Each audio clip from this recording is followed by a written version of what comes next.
Welcome to the Practice Leader Podcast, brought to you by Ascent, a show for medical practice administrators who feel stuck in the daily chaos and want to lead with intention. I'm Zed Williamson, founder and CEO of Physician Growth Accelerator. And I'm Paul Richards, president of Ascent and director of otolaryngology at the University of Utah School of Medicine. Every week, we explore what high-performing leaders are doing in real time, so you can stop reacting and start leading with purpose, strategy, and results. There are days where it feels like everything is on your shoulders, that you have so much to do, there's so much ahead of you, and just so much stuff. You might feel like you have to do all of this alone. And that's why we're speaking with our guest today, Jim Fedio with Fuel Medical. He is the Director of Professional Development. Jim, thank you so much for joining us today. It's my pleasure, Zed. I look forward to this conversation. Absolutely. So the idea of this administrator doing it alone, I'm curious. I think you may have some thoughts on this. Very much so. I think you said it perfectly when you think about all the responsibilities that an administrator has of a very busy practice, that it's really hard to keep up. And I know that in my role at Fuel, I work with a lot of administrators really focusing on leadership. And in my opinion, leadership is really managing the people part of the business. And that seems to be lately a very time consuming task. And one of the things that I see is that leaders have a resource at their fingertips that they they just don't leverage. And I don't know if it's that they don't think they should leverage that resource, or that they don't know how to leverage that resource. And that resource are the people that surround them, the people that are on their team. So when you say that and utilizing a resource, an administrator might be there, and I'm curious your thoughts. They might be thinking, well, I am utilizing my team members. Um, what are they missing? For me, it's a couple things. I'm going to back up a little bit. And one of the things that we know today is that today's workforce is really looking for a different type of leader. They're really looking for a leader that's more of a advocate for their growth, more of a mentor, more as a coach, and not a gatekeeper. Today's workforce does not want decisions being made at the top. They don't like being told what to do. I mean, there's so many stories out there of administrators sharing with me how they ask their staff to do things, and their staff will look them in the eye and just basically say, "I'm not doing that." And so the workforce today is really rejecting traditional leadership styles, which is really, for me, you tell people what to do and they do it. They're literally, that doesn't exist anymore. What they're really wanting is that coach. And it's funny because I've worked with so many leaders across the country, in mostly in medical practices. But when I say this is what the workforce is wanting today, I'd say if I had a room of 100 people, I'd 80% of them would raise their hand and say, "That's me. You are describing me. I'm the coach. I'm the advocate. I'm the mentor." But they're not. And the big differences between a mentor and a coach versus that traditional leader is that a traditional leader is highly directive, and that what I call the modern leader is more highly supportive, where you're actually giving your team a voice at the table, where you are asking them their perspective and their opinions when making decisions. So, you're getting their perspective and their opinions on maybe, or some of their ideas on ways to solve some of the challenges, or some of the issues, or some of the problems that the practice is facing.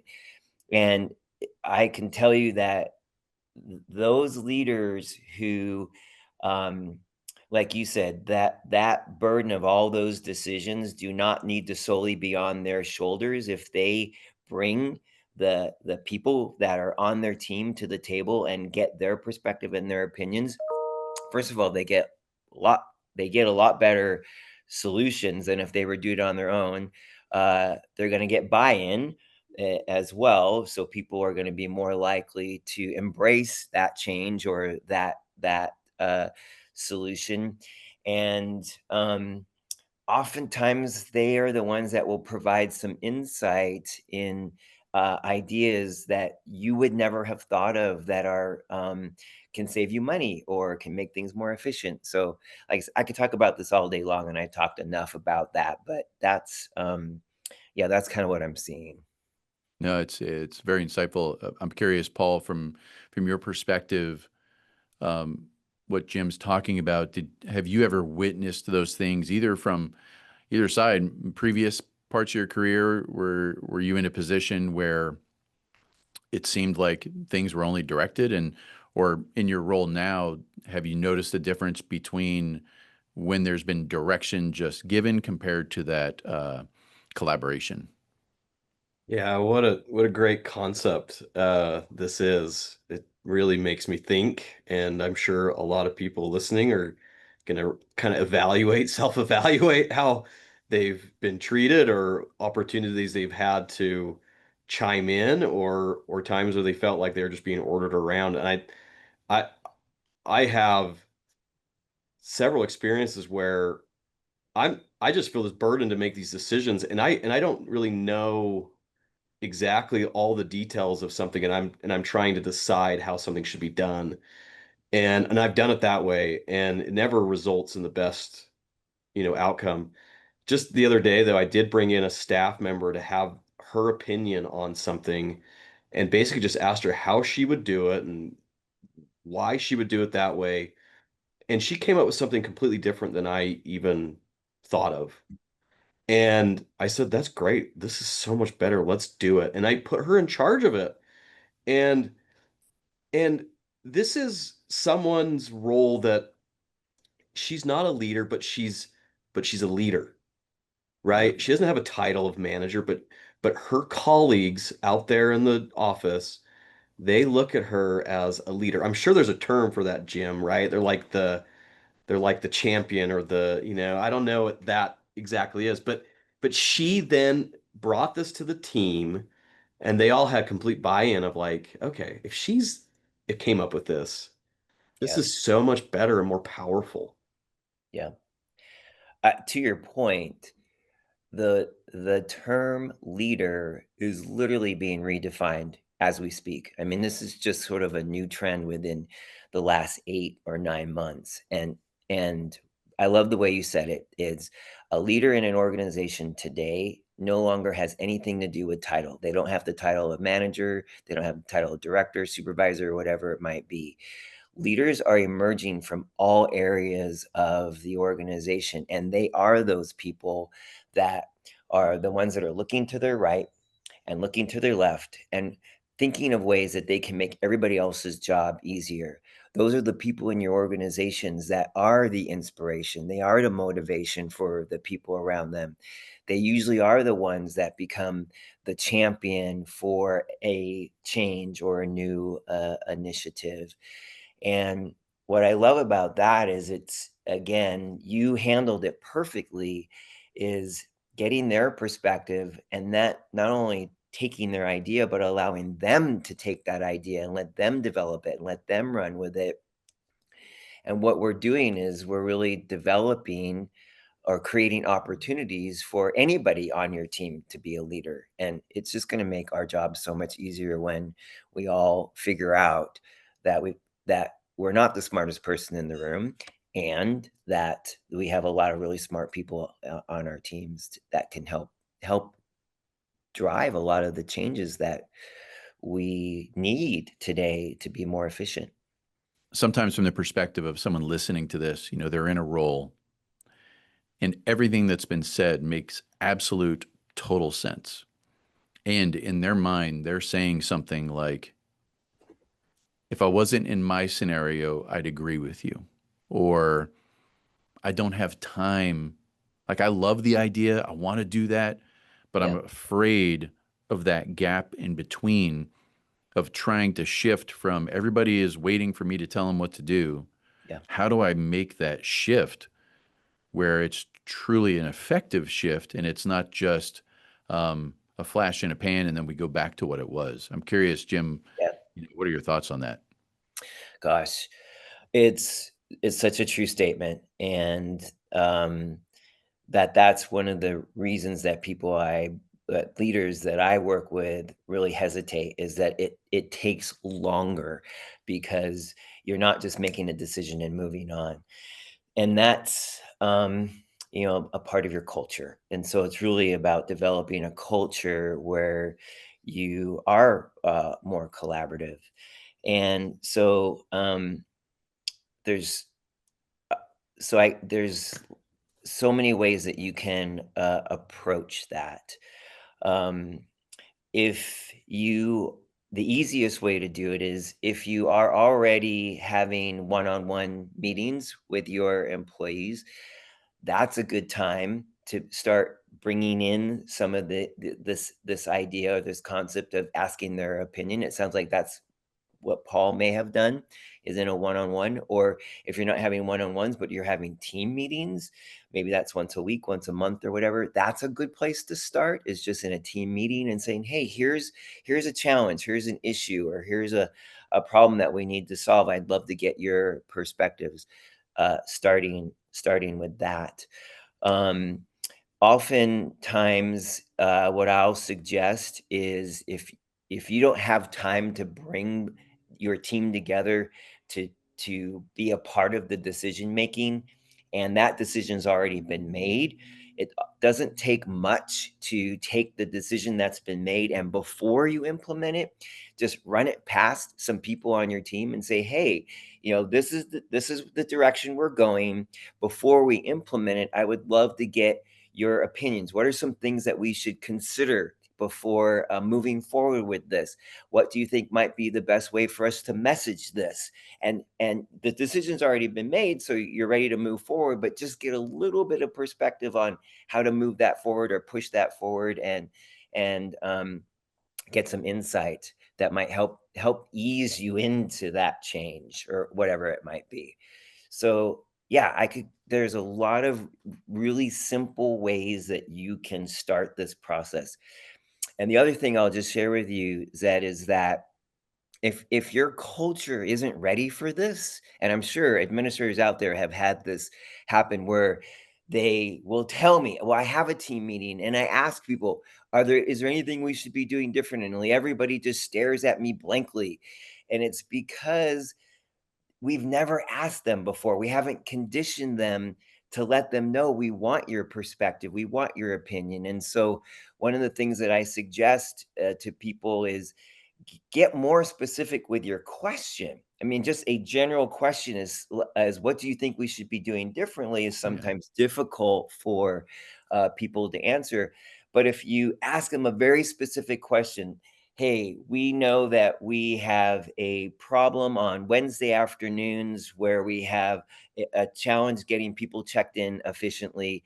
Anybody have any perspectives or any ideas or insight on what we could do differently? Ask them something very specific, and building you'll start building that culture where people will realize they really want my feedback. They really will do something with the ideas or information that I'm sharing with them. So, yeah, it's a little bit of a paradigm shift for some of us, and just take it slow. I have a question. So I love that with a staff group or clinical group. How about with like a group of physicians, providers, and you get them in the room and you involve them in the process of decisions and thinking through things? And my experience has been there's going to be a lot of opinions. There's going to be the opposite problem now. You're going to have, 12 strong opinions that may be different, or they may think they have the perfect solution that doesn't align with what you think or your organization needs or something. So I'm just kind of curious the dichotomy of the two situations where you have maybe a strong group with a lot of opinions and you're bringing them into the Yeah. decision process. Well, I love working with physician boards because there's never a deficit of opinions, right? So, the approach that I've seen effective, and I'd love to, get anybody else's perspective, but, um, is do exactly that. Start with the brainstorming session, and I let them know it's a brainstorming session, that we're just collecting data and insights. We're not evaluating anything that goes on the table. We're not judging anything that goes on the table.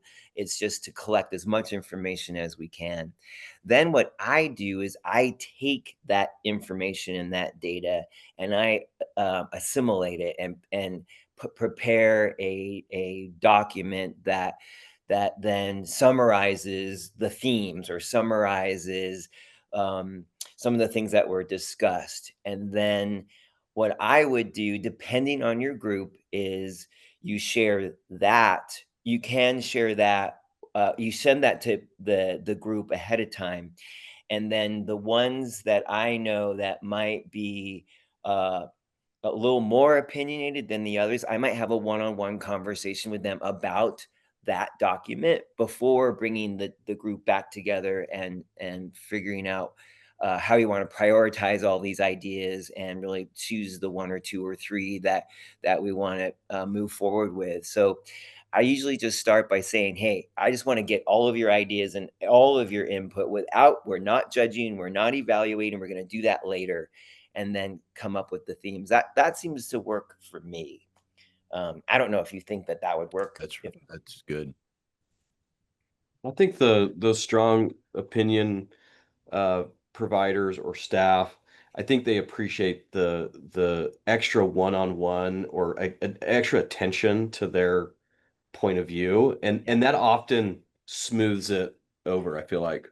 Absolutely. It and then you have the ones that feel they're shy is not the right word, but they feel like they don't want to speak up because they don't want to oppose status quo or they don't want to go against status quo.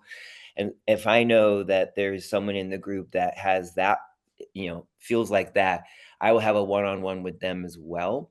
And I will either encourage them to bring that up in the meeting, or if they don't, I might say, gosh, I had a conversation with one of you and this was brought up. And I don't say who it was, but I bring up that perspective or that insight to the group, just to throw out there, just to see if that triggers anybody to say, "Gosh, that's a good thought," or um, you know, it's a good thought, and here's why we believe that we need to take a different approach, or whatever it might be. But at least that gets put on the table to be considered. So yeah, um, that's It sounds like these tactics and these tools are you're setting clear expectations and you're inviting perspective. Am I off base with that? that's exactly what it is. That's what I refer to as giving people a voice at the table, is you want that perspective. Yeah. And, in some organizations, people will uninvite the one that's always pushing the one that challenges every idea.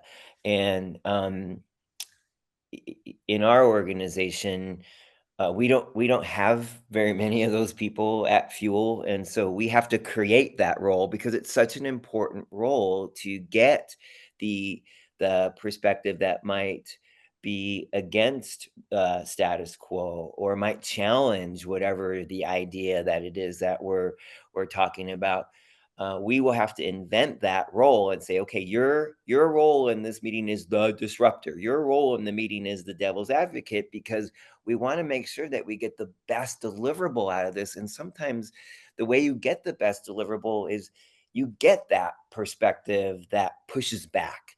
Um, and so I always invite that perspective to the table as well. That's great. Well, I know it's a fascinating topic. It's so important. I feel for people who feel like it is all on their shoulders.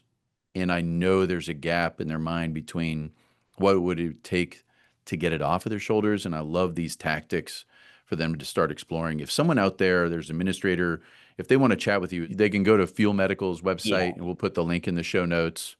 yeah. And I know there's a lot of information there for them to learn.